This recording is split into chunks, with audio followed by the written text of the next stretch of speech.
भगवान शिव का महाकाली रूप। कई हजार वर्ष पहले कैलाश पर्वत के शिखर पर भगवान शिव तपस्या में मग्न थे। उनका तपस्या केवल आत्मा की शांति के लिए था और वे इसमें सर्वसमर्पण से लगे रहते थे। उनकी तपस्या की तेजी और ध्यान की गहराइयों में वे सर्वशक्तिमान देवी काली को प्रकट करने की प्रार्थना कर रहे थे।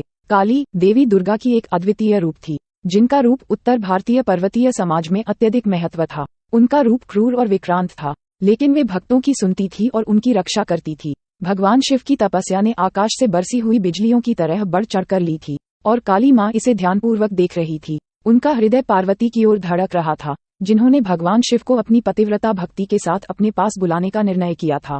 एक दिन भगवान शिव की तपस्या की ध्वनि संपूर्ण लोकों में गूंज गई। वे तब सर्वशक्तिमान काली माँ की प्रार्थना करने के लिए अपनी मेधा का संरक्षण प्राप्त कर चुके थे। काली माँ ने अपने क्रूर रूप को छोड़कर भगवान शिव के सामने प्रकट हो जाया। वे उनकी आंखों में आग, मुख में शूल और हाथों में खड्ग लेकर खड़ी हुई। भगवान शिव ने उनके अद्वितीय रूप को देखकर विस्मयचकित हो गए। काली माँ ने अपने भक्त शिव के पास जाकर कहा, हे महादेव, तुम्हारी तपस्या और आत्मा की शांति की प्रार्थना मेरे लिए नया जीवन की आरंभ है। मैं तुम्हारी प्रार्थना सुनने आई हूँ और मैं तुम्हारी इच्छाओं को पूरा करने के लिए यहाँ हूँ। भगवान शिव बहुत खुश हुए और उन्होंने कहा, माँ काली, मैं तुम्हारी कृपा का आभारी हूँ। मेरी इच्छा है कि तुम मेरे साथ बनकर मेरे साथ तपस्या करो और हम साथ में संसार के बुराई का समापन करें। काली माँ ने स्वीकार किया और वे साथ में तपस्या करने लगे। उनकी तपस्या और ध्यान ने ब्रह्मांड की सृष्टि की विकसित को गति दिलाए। उनके आत्मा की शांति की प्रार्थना से महाकाली ने संसार के बुराई का समापन किया और भगवान शिव के साथ जीवन का आनंद भिन्न दिशाओं से जीने लगे। काली माँ के साथ भगवान शिव के जीवन की दोनों धारा एक हो गई।